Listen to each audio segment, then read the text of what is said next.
Abram, por favor, a Bíblia em Mateus, capítulo 28, leremos dois versos 18 e 20. Tema da nossa mensagem, a grande omissão. Faltas que comprometem a missão. Diz assim a palavra de Deus. Ide, portanto, fazer discípulos de todas as nações, batizando-as em nome do Pai, e do Filho, e do Espírito Santo, ensinando-as a guardar todas as coisas que vos tenho ordenado.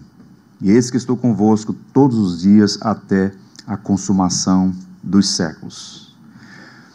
Essa é uma das passagens mais importantes e também conhecidas do Novo Testamento. O que nós temos aqui é um mandato de Jesus Cristo à sua igreja. Nesse momento da narrativa de Mateus, a morte de Jesus já havia acontecido, a sua ressurreição, e o Senhor estava prestes a ascender aos céus quando ele reúne os seus discípulos e dá essa expressa ordem, um mandato. Ao longo do tempo, essa passagem tem sido conhecida como a Grande Comissão. De fato, eles foram comissionados. E esse comissionamento vai para além daquele grupo imediato dos apóstolos.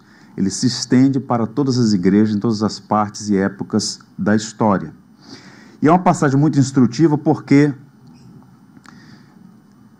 tem sido, desde o nascimento da igreja, uma passagem encorajadora para o cumprimento da missão. Em alguns momentos, por algumas razões, a igreja arrefeceu ou até negligenciou essa missão, mas sempre houve um remanescente fiel que levou adiante esta expressa ordem. Ainda há pouco eu mencionei um grupo de protestantes que chegou aqui no século XVI, contra todas as circunstâncias à época. Nós, cristãos evangélicos no Brasil, somos frutos dessa graça em operação. Houve um tempo em que o Brasil era os confins da terra e homens e mulheres se dispuseram a vir aqui semear o evangelho. Hoje nós fazemos esse movimento em direção a outras nações e assim tem sido ao longo de toda a história. No que tange a uma igreja batista, tem um elemento distintivo, porque os batistas, desde a sua gênese no século XVII, sempre se apresentaram com esse DNA missionário. No século XIX, final do 18 para o 19, os batistas praticamente lideraram um grande movimento chamado de o Movimento das Missões Modernas. 1792 foi a organização da primeira Sociedade Batista Missionária. Um grupo de 12 homens, liderados por Andrew Fuller, um grande teólogo, e um homem que tinha um profundo zelo missionário. Eles organizaram essa sociedade e enviaram missionários para várias partes do mundo, o primeiro e o mais conhecido deles, William Carey. No bojo dessa tradição, desse movimento, outras denominações vieram e o século XIX se tornou o grande século das missões.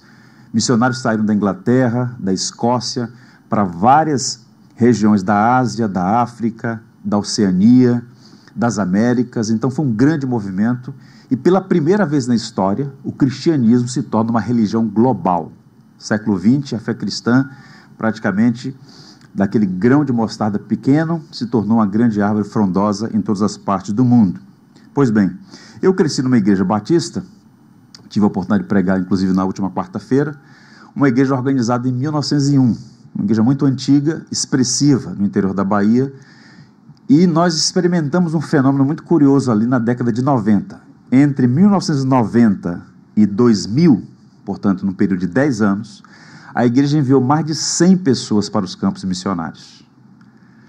Então, essa tradição de fazer missões, de sustentar essa obra no Brasil e no mundo, está no nosso DNA enquanto povo cristão, e especialmente nós batistas. Eu ouvia com muito entusiasmo, ainda muito adolescente, jovem, o pastor Jesse Carlos pregando sobre a necessidade de pregar o evangelho. A nossa igreja chegou a ter 37 congregações, é uma igreja forte no que tange ao trabalho missionário. E nas pregações do pastor Jesse, ele citava, por vezes, o capítulo 24 de Mateus: o evangelho do reino será pregado em todo o mundo como testemunha a todas as nações, e então virá o fim. Ou seja, há uma relação estreita entre a pregação do evangelho às nações e o retorno triunfal de Cristo. Pedro, inclusive, diz, olha, alguns réprobos, alguns incautos, fazem até chacota em relação à volta de Cristo, dizendo que está tardia, que isso é um folclore, isso é uma fantasia. E Pedro diz, olha, o Senhor não tarda a sua volta, Ele é misericordioso e quer estender essa salvação a mais e mais pessoas. Um dia para o Senhor é 1000 anos e 1000 anos um dia. Então a volta de Cristo vai acontecer, e até lá é nosso dever levar o Evangelho ao maior número de pessoas possível. E o Evangelho será testemunhado a todas as nações, e então virá o fim. Esse é um ponto. Por outro lado, ao longo desses anos todos, eu tenho observado, embora haja uma espécie de boa intenção, bons motivos, é muito triste observar que boa parte do apelo ou da tentativa de mobilização missionária dos nossos dias, nesse evangelicalismo moderno, se baseia numa suposta frustração de Deus. Nem sempre isso é dito abertamente, mas nas entrelinhas o pressuposto é uma frustração. Vou me fazer entender. O argumento é basicamente o seguinte: o Evangelho deve ser pregado. A fé vem pelo ouvir e ouvir a palavra de Cristo.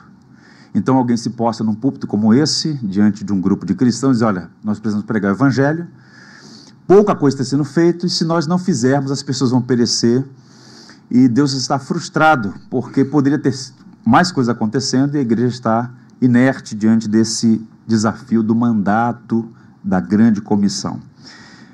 Historicamente, nenhum apelo baseado numa suposta frustração de Deus deu certo, ou é adequado, por uma razão muito simples: a causa do Evangelho vai triunfar. Mateus, ele está afirmando aqui que os discípulos imediatos, e nós todos recebemos essa comissão, é nosso dever pregar o Evangelho. A fé vem pelo ouvir e ouvir a palavra de Cristo. A igreja não pode deixar de apelar a homens e mulheres que se arrependam e creiam no Evangelho. Por outro lado, nós não podemos nem por um instante admitir a ideia de que é possível o plano fracassar. Isaías, o profeta, Isaías 53, diz: Ele, Jesus Cristo, verá o fruto do penoso trabalho de sua alma e ficará satisfeito. Cristo amou a igreja e a si mesmo se entregou por ela. Nós sabemos que Deus tem um povo nesse mundo, e de alguma maneira essa palavra tem chegado ao coração e tem conduzido homens e mulheres até a cruz de Jesus Cristo. A questão que eu quero apresentar aos irmãos hoje aqui é que, embora exista essa soberania de Deus na redenção de um povo, o Deus que estabeleceu os fins também estabeleceu os meios. É dever da igreja pregar o Evangelho. Paulo era um homem que pregava com muita consistência a doutrina da eleição incondicional. Deus elegeu um povo desde a eternidade, mas ao mesmo tempo era um zeloso missionário, porque ele sabia que uma coisa não exclui a outra. Na verdade, no que tange a obra missionária, o que existe é uma sinergia. Deus tem um plano, esse plano jamais será frustrado, e ao mesmo tempo nós somos chamados a cooperar. É por isso que alguns missiólogos falam de missão de Deus, porque a missão é dele, e é por ser dele que ela triunfará. Ao mesmo tempo, ele nos chama a cooperar, a participar dessa obra, de levar o Evangelho. Se eu perguntasse a você aqui, quando e como você ouviu pela primeira vez o Evangelho? Não foram anjos que pregaram para você. Alguém falou, alguém testemunhou. Pode ser os seus pais, um parente, um amigo. De alguma maneira você teve acesso à boa nova do Evangelho. Isso é uma sinergia. Deus fez a sua obra salvífica por meio de Jesus Cristo, e agora essa mensagem está chegando aos corações. E é nosso dever levá-la a todos os confins da terra, a todas as nações do mundo, para que mais e mais pessoas sejam alcançadas pela graça salvadora. O ponto é que essa grande comissão, por algumas razões, tem se tornado uma grande omissão. Muitos crentes, sinceros, verdadeiros, por vezes se demonstram muito letárgicos na comunicação do Evangelho. Há pouca intencionalidade na evangelização. Vamos pegar o nosso contexto. A gente fala sobre política, a gente fala sobre futebol, fala sobre hobbies, alguém gosta de carro, alguém gosta de um tipo de comida. A gente tem assuntos, os mais variados. Mas me parece que essa é uma geração que emudeceu no dever de comunicar o Evangelho. Há pessoas que parecem estar blindadas porque alimentaram caricaturas em relação à igreja, em relação à figura de um pastor, à figura da própria igreja evangélica, pelos escândalos e pelos espantados que estão por aí. Então você é uma pessoa-chave para a evangelização de algumas pessoas específicas. Há um livro muito bom chamado A Amizade, a Chave da Evangelização. E a gente precisa romper com essa letargia e nos colocarmos à disposição para sermos arautos da graça, aqui, ali e acolá, em Jerusalém, na Judéia, Samaria, até os confins da terra. Então a gente faz essa obra de evangelização no nosso próprio país e em todas as partes do mundo.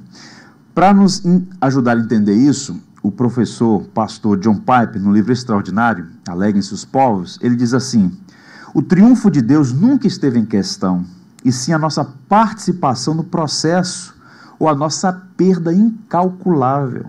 Podemos nos sentir embriagados com preocupações pessoais ou indiferentes diante do empreendimento da evangelização mundial, mas Deus não fará caso de nós e realizará sua grande obra enquanto murchamos no nosso pequeno território confortável. O que é que ele estabelece aqui? Uma base teológica fundamental. A causa do evangelho vai triunfar. Nenhum daqueles pelos quais Cristo morreu se perderá. A questão é, nós teremos o privilégio de participar? Seremos cooperadores intencionais, ativos, jubilosos, a alegria de ter sido o instrumento através do qual alguma pessoa foi alcançada pelo evangelho? Não faz muito tempo, eu estava numa conferência na Barra da Tijuca, terminou a conferência, o rapaz se aproximou de mim: você está me reconhecendo, pastor? Eu falei: sinceramente não. Ele falou assim: olha, eu frequentava lá a igreja Betel e no primeiro momento eu não gostei do que eu ouvi, mas aquela indisposição foi sendo transformada. Eu quero dizer para o irmão que eu me converti ouvindo o evangelho. Que coisa boa você saber que apesar de você, a providência usou para que alguém fosse alcançada pela graça salvadora. Isso pode e deve acontecer. Cada um de nós deve ter a experiência de conduzir um amigo, alguém, ou até mesmo um estranho, numa oportunidade para a pregação, para ser alcançado pelo evangelho. Então, qual o foco da nossa reflexão aqui? Se essa comissão é dada a todos os discípulos e que por alguma razão, lamentavelmente, tem se tornado uma grande omissão, quais são os obstáculos, quais são as faltas que têm impedido essa obra de avançar? Eu queria sua atenção para pensar sobre algumas dessas faltas. A primeira delas eu vou chamar de falta de piedade no lar. Nenhum de nós pode mensurar as consequências da falta de piedade no lar. Piedade é uma palavra rica, já disse a vocês várias vezes, a gente precisa redimir palavras bíblicas e expressões teológicas. Piedade não é, ou não deve ser, sinônimo de misericórdia. Quando alguém diz, tem piedade de mim, ou seja, tem misericórdia de mim. Esse é um sentido secundário. O sentido primário da palavra piedade diz respeito à devoção, afeição, essa conexão profunda com algo maior. Há um catecismo muito antigo, escrito em Genebra, em 1538, vou ler para vocês a definição. A verdadeira piedade consiste em um sincero sentimento, afeição, que ama a Deus como Pai, enquanto o teme e o reverencia como Senhor, abraça a sua justiça e teme ofendê-lo mais que a morte. Vejam, dois elementos que se coadunam aqui, traz equilíbrio. Verdadeira piedade é amar a Deus como um Pai, bondoso, perfeito Pai, e ao mesmo tempo um profundo senso de respeito, de reverência, de temor a Deus. Isso é tão grande, tão intenso, que o indivíduo não teme outra coisa, nada além, até mais do que a própria morte, do que ofender a Deus. Essa piedade que por vezes está faltando em nossos lares. Eu diria aos irmãos que muitos pais têm fracassado num maior dos ministérios, que é o ministério de pastorear sua família. O ministério pastoral, é evidente que Deus chama homens para o governo da igreja, para a instrução, para a catequese, para o ensino, no contexto da igreja local. Mas o pastoreio, a arte de cuidar, todos nós temos. Devemos pastorear uns aos outros, inclusive o Novo Testamento aponta para isso. E no caso da família, o pai, primariamente o pai, ele tem essa função poimênica, essa função de pastorear e de alimentar a família no leite da piedade, da devoção, da afeição, homem e mulher, marido e mulher, pai e mãe, nisso. Vejam, os irmãos, isso é tão forte, tão profundo, quando a gente pensa na figura de Abraão, o pai da fé. Deus deu a ele uma grande promessa, uma promessa que se cumpriu na pessoa de Jesus Cristo, que é filho de Abraão. Mas interessante, quando a gente olha para a história de Abraão, o chamado dele, veja o que está escrito em Gênesis 18. Eu o escolhi, Deus se dirigindo a Abraão, eu o escolhi, para que ordene a seus filhos e a casa deles depois, a fim de que guardem o caminho do Senhor e pratiquem a justiça e o juízo. Então, das responsabilidades todas que Abraão recebeu, Deus falou claramente para ele que ele deveria ordenar, instruir, pastorear sua família e a casa dele, ou seja, sua geração, para que pudessem guardar o caminho do Senhor. Então, Abraão deveria atuar como um pastor na sua família. Então, o ponto é, quanto mais piedosa é uma família, mais forte é essa casa e maior é a possibilidade daquela família cooperar intencionalmente, de forma vitoriosa, nesse processo de proclamação do Evangelho. Há um missionário escocês chamado John Paton, foi um dos grandes missionários do século XIX, que surgiu naquele movimento. Ele era escocês, e aquela região, as Ilhas Britânicas, ele morava numa região costeira, então já tinha desde a infância ele habilidade com mar, com barco, e ele, uma vez alcançado pelo Evangelho, Deus colocou no coração dele atuar no Pacífico Sul, centenas de ilhas inalcançadas, ninguém conhecia nada do Evangelho. Então ele projetou um barco, o Mensageiro da Paz, junto com a sua esposa e depois seu pequeno filhinho e outros auxiliares. Ele saía então de ilha a ilha proclamando o Evangelho. Foi um instrumento. A história vai testemunhar que muitas vezes ele chegava numa ilha, não tinha ninguém convertido, e quando ele saía, muitos já estavam alcançados pela graça. Ele fez um trabalho notável. Ele muitas vezes é chamado de o apóstolo dos mares do sul, John Paton. Mas em algum momento a esposa dele faleceu. Tente imaginar, é alguém do hemisfério norte, num contexto cultural, geográfico diferente, vem para a região tropical, ela contraiu uma doença, veio a falecer e também faleceu seu filho. Que tristeza profunda. Ele tem que sepultar a esposa e o seu pequeno filho. Mas ele continuou fazendo trabalho, continuou sendo um instrumento para que mais homens e mulheres daquela região do mundo fossem alcançados pelo Evangelho. Quando ele voltou à Inglaterra e depois à Escócia, mobilizando mais pessoas para acompanharem ele nessa missão, à porta da igreja, um homem disse para ele: o que o motiva a fazer isso? É uma coisa muito impressionante, porque você passou pela experiência de sepultar a sua esposa e o seu filho, é um trabalho adverso, aqui tem muita coisa para ser feita, por que você vai para um lugar tão difícil e não tem nem passagem de volta, você não sabe nem se vai conseguir voltar mais aqui? E ele deu um testemunho, que eu quero ler para vocês. Esse testemunho está num livro que nós publicamos, chamado Adoração no Lar. É um testemunho do Donald Whitney, que registrou, vindo do seu diário. Foi meu pai que me motivou a falar de Cristo. Meu pai causou forte e intensa impressão sobre mim quando realizávamos o culto doméstico. Muitas vezes o vi de joelhos orando pela conversão dos povos pagãos. Ele se derramava em lágrimas e eu via luz no rosto do meu pai. Quando o culto terminava, eu corria para o meu quarto, me ajoelhava, ainda criança, e pedia: ó Deus, eu quero ser resposta à oração do meu pai. Se o Senhor quiser, me use. E ele se tornou resposta à oração do seu pai. Um homem na sua casa, por mais distante que esteja, por mais limitado, em oração, ele pode fazer muitas coisas. E o pai do John Paton causou grande impressão sobre ele, quando ele viu no seu pai luz no rosto, afeição por Cristo, desejo de levar o Evangelho. Meus irmãos, algumas perguntas devem ser feitas aqui, e são perguntas de tirar o fôlego. Qual é o nível de envolvimento da sua família com a pregação do Evangelho? Qual é o nível de engajamento nessa nobre missão, nessa tarefa tão sublime? Que legado espiritual você vai deixar para os seus filhos? E por que eu digo isso aos irmãos? Eu sou pai. E eu sei como funcionam as coisas. Nós temos muitas demandas, necessidades, preocupações, ansiedades. E os pais desejam o melhor para os filhos. Mas é um processo muito sutil e terrivelmente perigoso.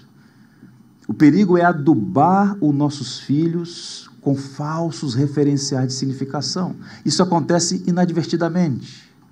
Os filhos ouvem os pais falando sobre progredir economicamente, o que não é errado, de ascender socialmente, de morar melhor, de ter uma casa mais ampla, de fazer uma viagem. A linguagem, os desejos, os projetos, via de regra, são sempre terreais.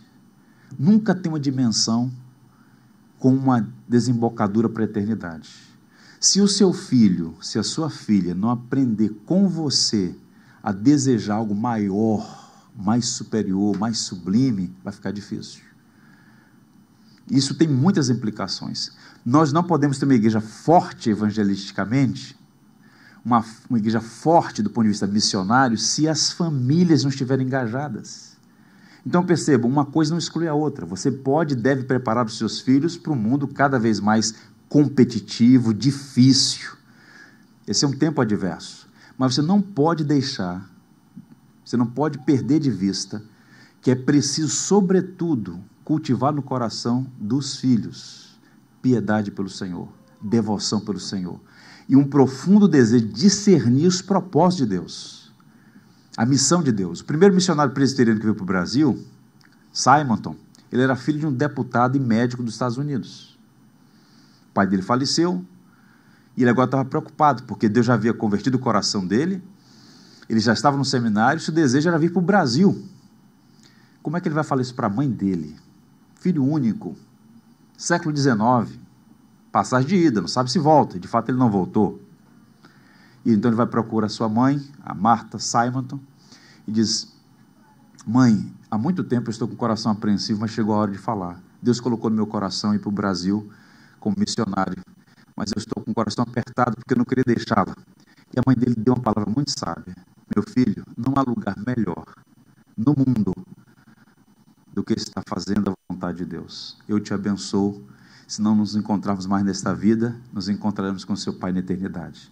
Piedade, devoção. Então, um dos impedimentos ao avanço da obra do Evangelho no Brasil e no mundo é a falta de piedade. Há muitas famílias secularizadas, há muitos ídolos que devem ser destituídos, derrubados.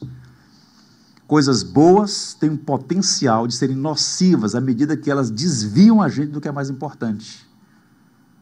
Não devemos ser tolos, irmãos, porque a vida passa e passa muito rapidamente. E Jesus falou sobre cultivar tesouros onde ladrões não podem roubar, nem a traça corroer. Isso não exclui a possibilidade de crescer.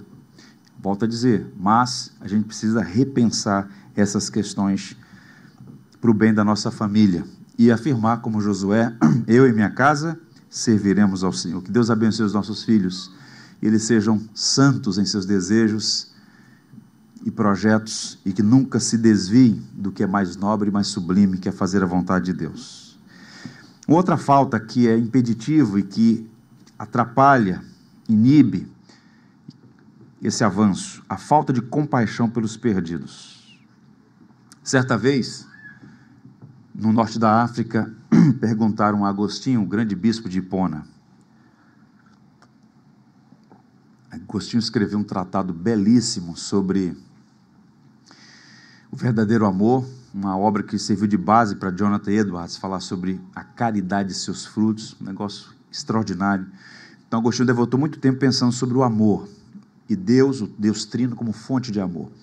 E aí, se dirigindo aos alunos, aos que estavam ali para aprender com ele, alguém perguntou para ele qual era o antônimo do amor.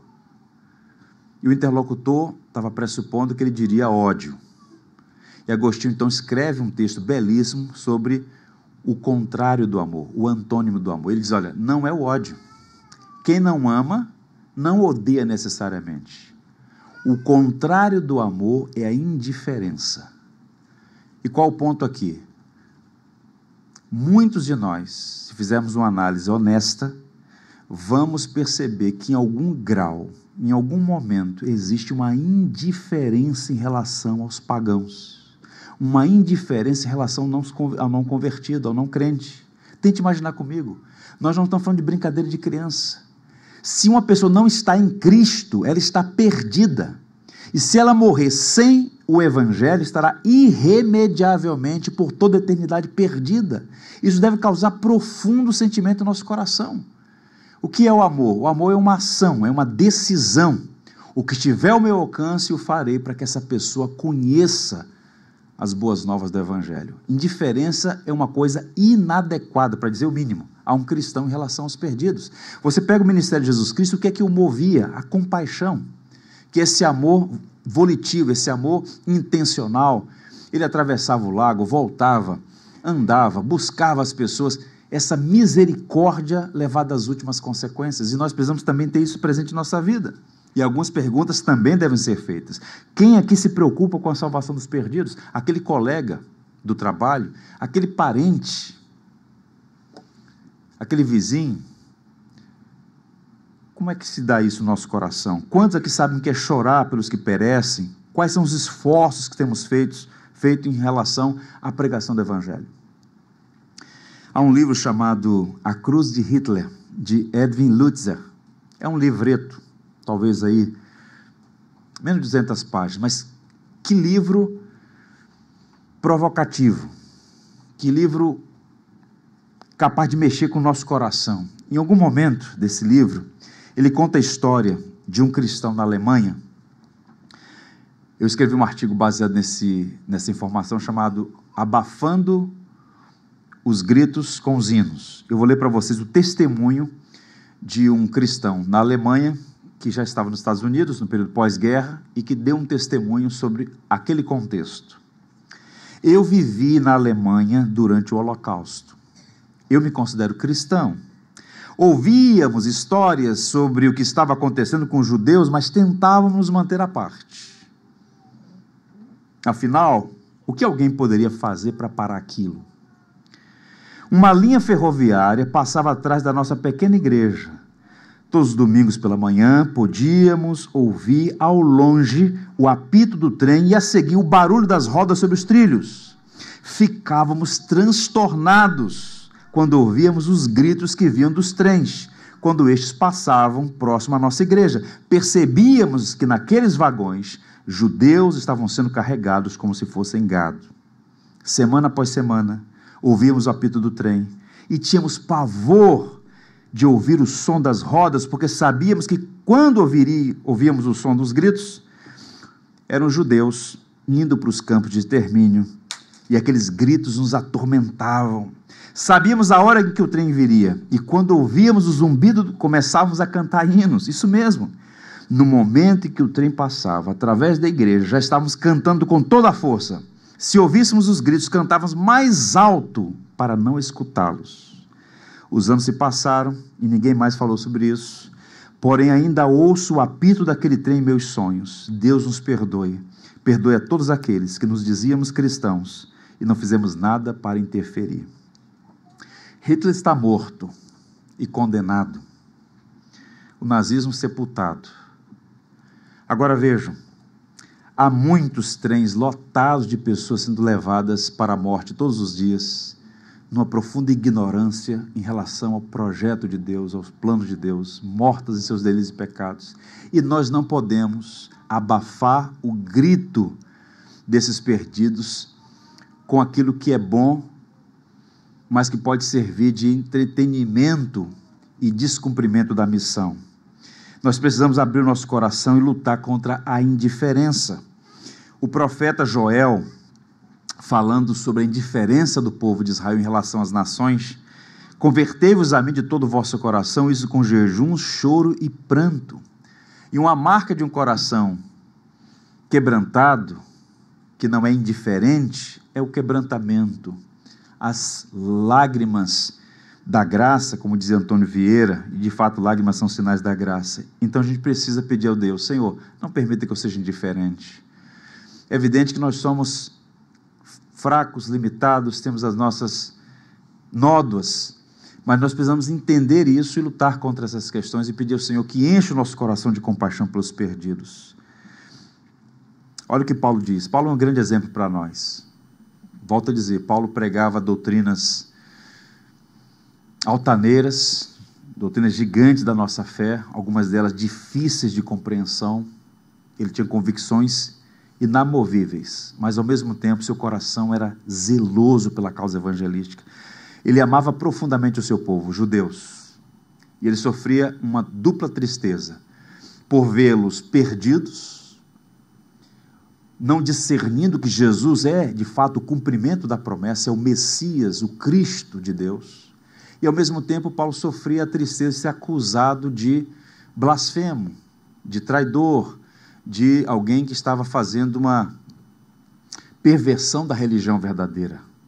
E Paulo, então, na carta aos Romanos, que é uma carta difícil, quando ele chega no Everest da carta, a partir do capítulo 9, ele diz assim: digo a verdade em Cristo, não minto. Minha consciência o confirma no Espírito Santo. Tenho grande tristeza e constante angústia em meu coração, pois eu até desejaria ser um amaldiçoado e separado de Cristo por amor de meus irmãos, sim, os de minha raça, o povo de Israel. O que ele diz aqui é muito grave. Ele diz: olha, se eu pudesse fazer uma escolha, eu faria. Eu desejo ser um amaldiçoado se isso puder abençoar o meu povo. Ele amava profundamente o povo de Israel. Ele sofria com aquilo porque ele amava. Ele pregou para muitos, e muitos se converteram, outros rejeitaram. Então o ponto é, o que é que nos move, irmãos? A compaixão, a misericórdia, a graça, o amor, ou nós estamos sendo tomados pela indiferença? Não aceite a indiferença, não aceite.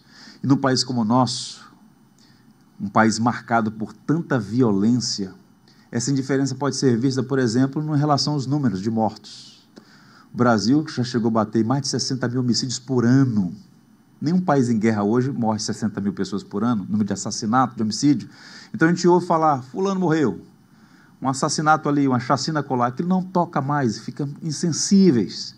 Nosso coração precisa estar sintonizado com o coração de Cristo, que tem compaixão dos que perecem. Ele olhou para Jerusalém e chorou.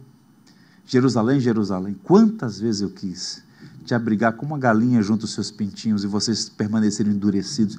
Uma coisa característica de Jesus era a sua compaixão, e essa deve ser a nossa vocação, para cumprir essa missão de evangelização, seja pessoal ou no âmbito global.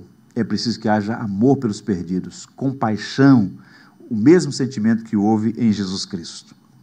Caminhando, uma outra falta que acaba sendo impedimento ao cumprimento da missão, que é uma omissão que a gente deve remover: a falta de generosidade nas ofertas. Vejam, na tradição cristã, nós temos essa dinâmica. Qual é?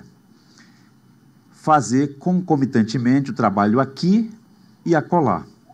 Então, você deve evangelizar, você deve ser proativo na missão de ajudar pessoas a conhecerem a Jesus no seu círculo relacional imediato. E, ao mesmo tempo, cooperar para que pessoas façam isso em outros lugares onde você não pode chegar. Nesse momento, por exemplo, nós temos vários brasileiros, homens e mulheres, servindo a Deus na África, na Oceania, na Ásia, na Europa, praticamente devastada pela secularização, em regiões da América, Sul e Central. E nós ajudamos, cooperamos para que esses irmãos e irmãs que discerniram essa vontade de Deus para a vida deles, estejam nesses campos. Eu falei para vocês ainda há pouco dessa sociedade missionária, que foi organizada em 1792, e foi naquele contexto, uma reunião simples que eu digo assim, sem pompas, um grupo de amigos reunidos ali para pensar isso. E de repente, quando Carey está falando sobre os desafios da Índia, um sapateiro, um homem simples, enquanto ele consertava sapatos, elaborou ali um mapa do mundo e orava pelas nações. O coração dele ardia em favor dos povos não alcançados. E quando ele está conversando sobre os desafios, ele cria uma imagem, digamos assim, uma metáfora. Olha, eu estou disposto a ir ao profundo do abismo, às minas mais profundas e escuras, se vocês sustentarem as cordas. Então essa linguagem tem sido usada desde então. A igreja local é a igreja que sustenta as cordas para que esses resgatadores desçam para que essa obra seja feita. E como é que a gente sustenta essas cordas? Com oração. Não é uma atividade para a qual nós somos chamados a fazer na força da carne. A conversão de uma pessoa é um milagre da graça. O coração do homem está blindado, é pedra. Há uma indisposição inata, há uma rebeldia, um espírito refratário. Se o Espírito de Deus não quebrantar o coração, não regenerar o coração, não haverá arrependimento verdadeiro e fé sincera. De modo que a oração, ela vai, digamos, preparar o caminho para que essa palavra desça dos ouvidos até o coração. Então a igreja sustenta essa obra com oração, com muita oração. E ao mesmo tempo com recursos. É bem verdade que, por conta desses falsários, há muitos estelionatários da fé nesse país, que ludibriam, que mercadejam a palavra, que tomam o nome de Deus em vão, que enriquecem a si mesmos, graças à boa fé das pessoas. Isso é um ponto trágico, triste, que no momento oportuno haverá justiça em relação a isso. Agora, nós não podemos omitir a nossa participação nesse empreendimento missionário. Essa obra demanda recursos, não são poucos, muitos recursos. Quando eu estou lendo a história dessas missões, né, o Zacarias Clay Taylor vindo para cá, Begbie, aqueles dois primeiros casais, William e Anne, Kate e o Zacarias, chegando aqui no Brasil, 1881/1882, como é que eles chegaram aqui? Chegaram aqui porque foram enviados para um grupo de igreja, para uma agência missionária, e tiveram respaldo, apoio moral, espiritual, financeiro para fazer a obra, de modo que hoje nós somos aí quase 15 mil igrejas espalhadas nesse país, de norte a sul, igrejas estabelecidas, pregando o evangelho, porque um grupo lá atrás fez esse movimento, e hoje nós fazemos o mesmo.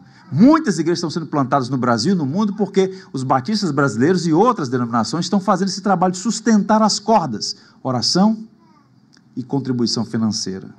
Eu descerei as minas, se vocês sustentarem as cordas. Agora, por que há pouca participação? Primeiro, existe uma miopia espiritual. Muitos não enxergam a realidade como de fato ela é. Irmãos, esse mundo é um campo de batalhas. Nós devemos ter uma visão espiritual das coisas. Segundo, existe uma cultura de ofertar a sobra. Esse é o extremo oposto. Em algumas comunidades, os falsários tiram a lã das pessoas, a lã das ovelhas. Por outro lado, existe uma cultura de oferecer a sobra. A oferta é vista como uma coisa secundária. Somos salvos pela graça, então a nossa contribuição não faz sentido, se é pouco, se é muito, se é da sobra ou se é sacrificial. Existem variados problemas num país como o nosso, de economia instável, de problemas de endividamento, problemas de variadas matizes, então as pessoas ficam temerárias em cooperar e eventualmente faltar a elas mesmas. Vejam, a Bíblia é um manual fidedigno, a Bíblia é um livro sem igual, e nós temos variados exemplos, para citar um deles, os filipenses. Filipos é uma cidade no norte da Grécia, na região chamada Macedônia. Nos dias do Novo Testamento, toda aquela região tinha sido empobrecida economicamente. No passado recente, no passado distante, era uma região próspera, nos dias de Alexandre, o Grande, do pai dele, Filipe. Mas nos dias do apóstolo Paulo, todo o norte da Grécia, a Macedônia, tinha sido empobrecido. E lá havia igrejas, Filipos, Tessalônica, várias igrejas. E quando aqueles irmãos souberam da necessidade de enviar recursos para socorrer seus irmãos na Judéia, irmãos que eles não tinham visto, que eles não conheciam, e que estavam a quilômetros de distância, sem nenhuma possibilidade de conexão, mas havia um só rebanho, um só pastor, que nós acabamos de cantar. E quando Paulo começa a levantar uma oferta para socorrer esse trabalho missionário, o que eles disseram? Pediram a Paulo a graça de contribuir. E Paulo vai dizer no capítulo 8, 9 e 10 de 2 Coríntios, que eles, apesar da pobreza, foram os mais generosos em relação aos coríntios, por exemplo, que estavam no sul, que era uma igreja economicamente forte, porque eles tinham um entendimento bíblico, o entendimento de que a obra avança à medida que nós temos um coração generoso para cooperar. E aquela igreja em Filipos era a igreja que sustentava o apóstolo Paulo, que dava subsídio para que Paulo pudesse fazer as viagens, empreender, levar a mensagem do evangelho ao mundo. Paulo diz assim na carta aos Filipenses, capítulo 4, verso 18, recebi tudo e tenho em abundância, estou suprido desde que Epafrodito me passou as mãos, o que me veio da vossa parte como aroma suave, como sacrifício aceitável e aprazível a Deus. Em outras palavras, Paulo está dizendo que a oferta dos filipenses foi uma oferta sacrificial e ele recebeu aquilo como algo agradável diante de Deus. Então a gente precisa repensar as nossas finanças. Um orçamento é um documento teológico, nada, absolutamente nada, eu vou dizer isso aqui pausadamente, nada revela mais sobre você do que o seu orçamento. Jesus falou claramente sobre isso. Onde estiver o vosso tesouro, aí estará o vosso coração. E não é o valor necessariamente, mas o percentual. Basta observar a história que Jesus conta, né? A narrativa lá no Evangelho segundo Mateus, em que ele observa como as pessoas iam ao gasofilácio, ele reúne os discípulos e diz, olha, prestem atenção. E alguns homens ofereceram ofertas expressivas, um montante considerável, e uma senhora ofereceu 2 moedinhas insignificantes do ponto de vista monetário. E Jesus observava como elas procediam, e o Senhor então sentencia dizendo assim, quem mais deu? E eles disseram, aqueles homens, negativo, aquela senhora. Eles deram a sobra, ela deu o que tinha. Ou seja, é possível contribuir sem amar, mas é impossível amar sem contribuir. Nós colocamos o nosso coração naquilo que a gente acredita. E falta a igreja brasileira entender isso. Há uma diferença entre potencial e disponibilidade. Nós temos recursos, e temos muitos recursos, mas falta ao nosso coração essa inclinação e essa perspectiva bíblica sobre a realidade. Vejam o que o texto vai dizer, porque no meio de muita prova de tribulação, manifestaram abundância de alegria e profunda pobreza deles, superabundou em grande riqueza de sua generosidade. Está aqui uma palavra também redimida, generosidade. Generosidade é fruto de gratidão, é fruto de consciência, é fruto de estatura espiritual. Alguém comentando essa passagem diz, eles olhavam a contribuição não como um peso, mas como uma graça, como um dom imerecido de Deus. Eles não apenas davam com generosidade, mas também com sacrifício, pois ofertavam não apenas segundo as suas posses, mas voluntariamente ofertavam acima delas. Eles ofertavam não apenas para Paulo, plantador de igreja, mas também para os irmãos pobres que jamais tinham visto. Eles deram não apenas dinheiro, eles deram a si mesmos. Isso faz a diferença. Um dos problemas para o avanço dessa obra é a falta de generosidade dessa geração de cristãos. E o que é curioso, os que menos têm são os que têm mais disposto o coração para dar. Eu disse aos irmãos que, ao longo dessas viagens todas que a providência me permitiu fazer, é sempre muito impressionante para mim encontrar comunidades simples, seja no interior do Brasil, seja em países pobres, no continente africano, nas Américas. Em Cuba, por exemplo, a Igreja Batista de Bayamo, a capital histórica de Cuba, uma igreja, pelo menos a última vez que lá estive, estava com algo em torno de 1.300 membros e várias congregações nos campos, mas uma igreja economicamente empobrecida, muito empobrecida. O salário mínimo em Cuba é $15 mensais. Você consegue imaginar o que é isso? A receita inteira, assim, a arrecadação daquela comunidade, transformando em real, na época que eu fui, não chegava a R$1.000. Como é que eles poderiam avançar? Tão limitados financeiramente, mas era impressionante enquanto eu participava dos cultos, como todos eles, pessoas simples e economicamente pobres e sem chance de avançar economicamente, como eles participavam, como eles cooperavam, como eles se davam, e tinham também as suas campanhas missionárias, ajudando as igrejas umas às outras. Esse espírito deve estar presente em nosso coração. Paulo diz assim, cada um contribua segundo tiver proposto no coração, não com tristeza ou por necessidade, porque Deus ama a quem dá com alegria. Você conhece a estatura de um crente quando ele aprende a dar com alegria. Nós temos aqui um agravante na América Latina. É a cultura do vitimismo, é a cultura do receber apenas. Aprenda a dar, aprenda a ser generoso. Paulo diz aos Coríntios, se reportando a uma memória do Evangelho, nosso Senhor disse que bem mais aventurado é dar do que receber. E a gente vive numa cultura em que as pessoas só querem receber e dão pouco. Então, que o Senhor nos dê um coração generoso. Uma última observação ainda, uma falta que também tem sido um impedimento, a falta de devoção pelo rei. Eu deixei isso por último porque é o elemento pivotal, é a partir disso que todas as outras faltas vão entrando aí, digamos, no efeito cascata, no efeito dominó. Porque percebam, tudo começa com a sua relação com Cristo. Se você tiver afeição, devoção pelo Salvador, certamente isso vai ter implicações em todas as áreas da sua vida, no cumprimento dessa missão de abrir a boca e falar do Evangelho, nessa disposição de ter compaixão pelos perdidos, sejam eles quem forem, essa disposição para cooperar com a obra, oração, contribuição financeira inclusive, mas tudo começa com devoção pelo Rei, com o nosso coração centralizado em Jesus Cristo, está sintonizado com o Evangelho.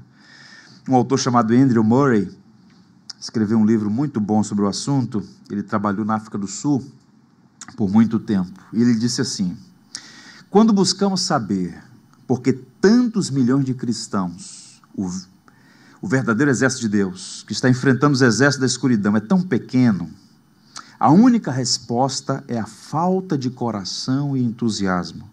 O entusiasmo pelo reino de Deus está faltando porque há pouco entusiasmo pelo rei. Percebam a conexão.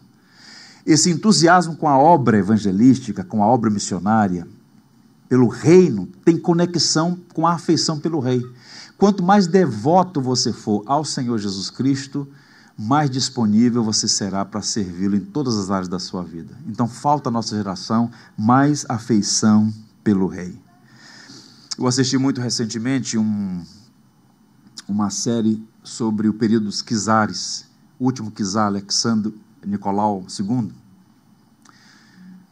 como ele foi deposto e a família inteira assassinada, os Romanovs, e depois houve aquela revolução que tem consequência até hoje, a Revolução Russa em 1917. Mas a história é muito interessante porque os Romanovs começam a seguir ladeira abaixo porque ele, de forma até muito mal assessorada, ele se envolve numa guerra com o Japão. A Rússia, o Império Russo, com o Japão. E o Japão estava muito à frente, já naquela época, em termos de poderio bélico, militar, e há uma guerra chamada Guerra Russo-Japonesa no início do século XX.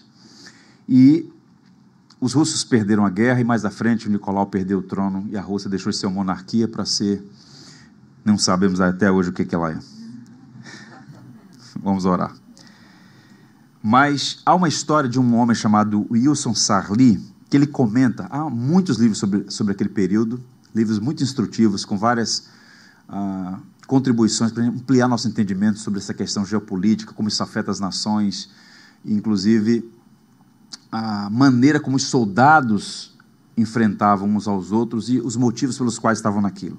E ele conta sobre o motivo pelo qual os japoneses venceram os russos, ele falando assim da motivação. Os japoneses estavam servindo ao imperador japonês. Eu vou ler para vocês.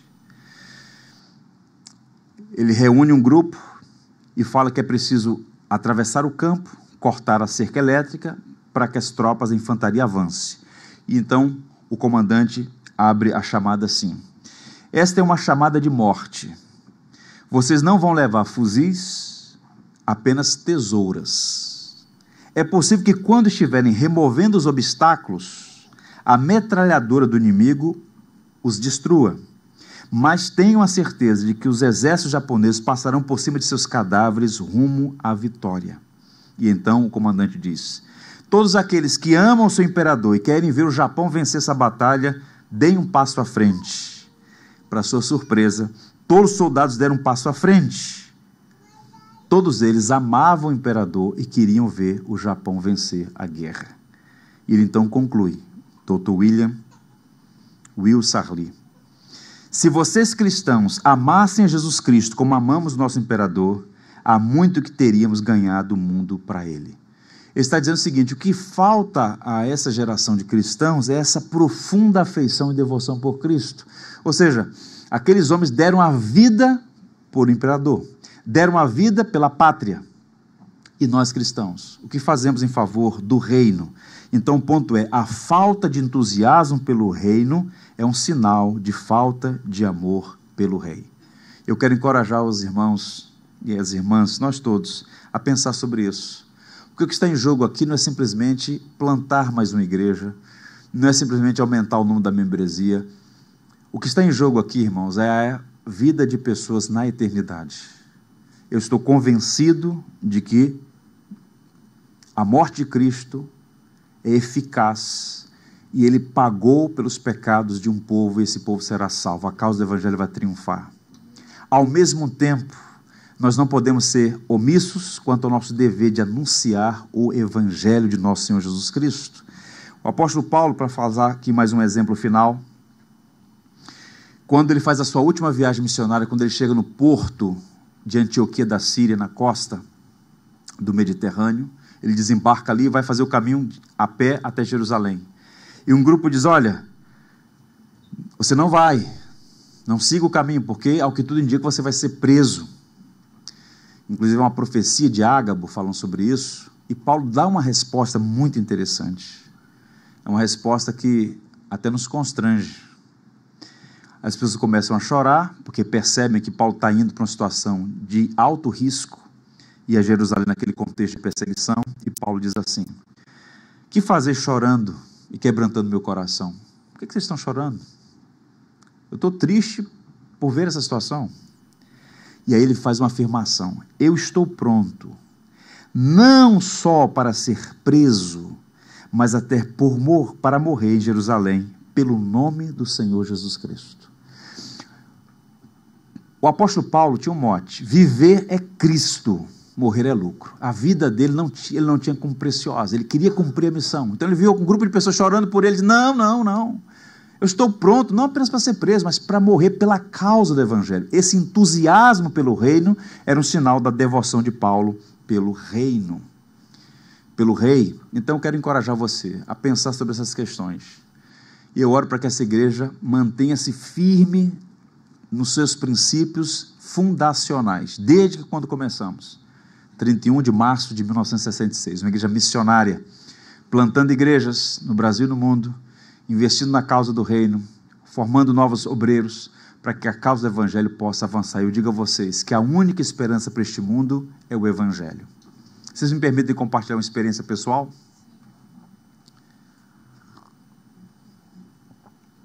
Eu cresci numa igreja que enfatizava muito o trabalho missionário. Eu fui muito influenciado e louvo a Deus por isso. Disse isso na última quarta-feira.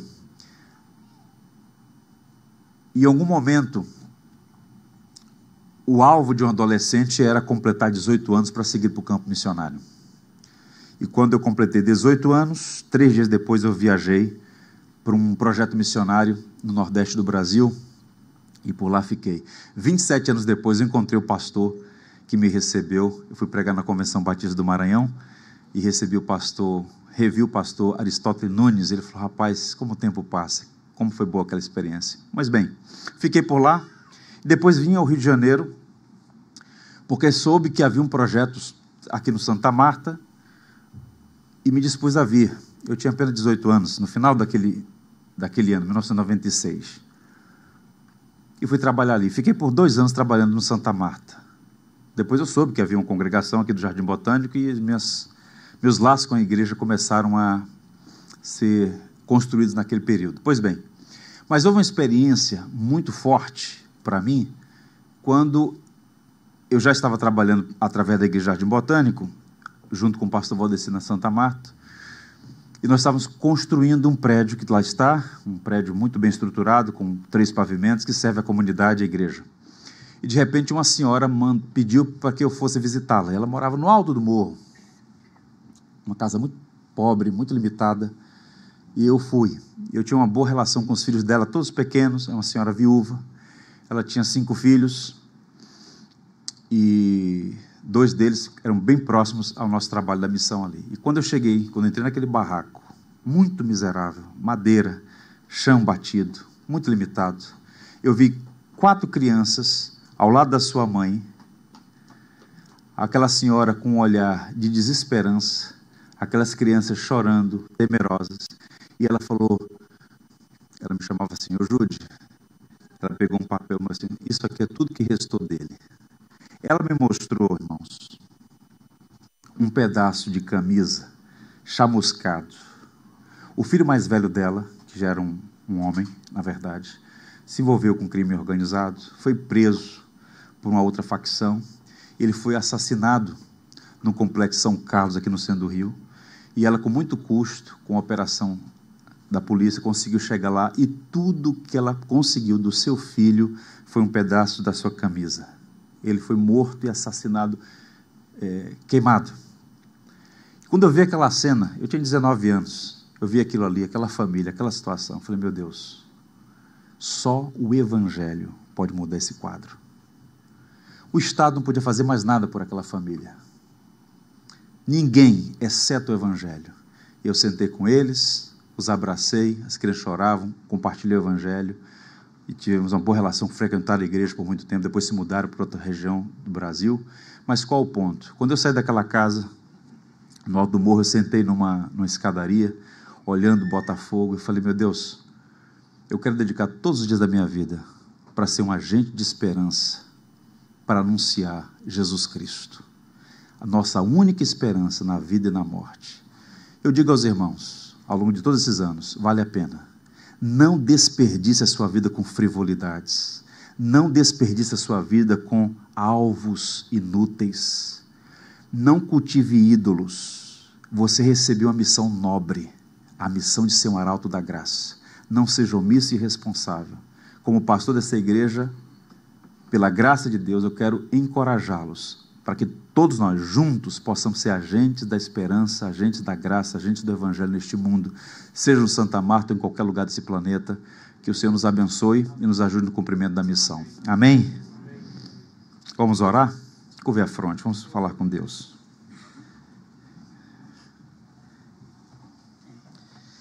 Ó Senhor, vivemos num mundo mau, em um mundo perdido, em um mundo com tantas necessidades, com tantos problemas gigantes, conflitos, mas nós temos o Evangelho que um dia nos alcançou e redirecionou nossa vida. Ó Deus, obrigado porque a Tua graça resplandeceu sobre nós e o Senhor tem feito uma obra especial em nossas vidas. E agora nos deu também, Senhor, o privilégio de sermos instrumentos para que mais pessoas conheçam a Jesus. Não permita que sejamos omissos, que essa grande comissão esteja diante dos nossos olhos sempre. Em relação aos nossos amigos, familiares, vizinhos, ó Deus, nos dê ousadia e intencionalidade na pregação do Evangelho, para que as pessoas ouçam as boas novas de salvação e se rendam a Jesus Cristo crucificado e ressurreto. Faz dessa igreja uma igreja missionária, Senhor, uma igreja evangelística, uma igreja generosa, uma igreja devota a Jesus Cristo, de modo que nenhuma circunstância, por mais adversa que seja, opere como impedimento a essa missão. Muito pelo contrário, cheios da Tua graça e do Teu Santo Espírito, possamos suprimir, suplantar as dificuldades e avançar, para que mais cariocas, para que mais brasileiros, para que mais cidadãos deste mundo conheçam as boas novas de salvação. Abençoe cada um dos meus irmãos e irmãs aqui, Senhor. O Senhor conhece o coração. Dá a nós todos a graça, a sensatez, a sabedoria de responder a esta mensagem de forma positiva, a nos colocar à disposição do Teu reino, para a Tua glória, Senhor, e também para a nossa alegria.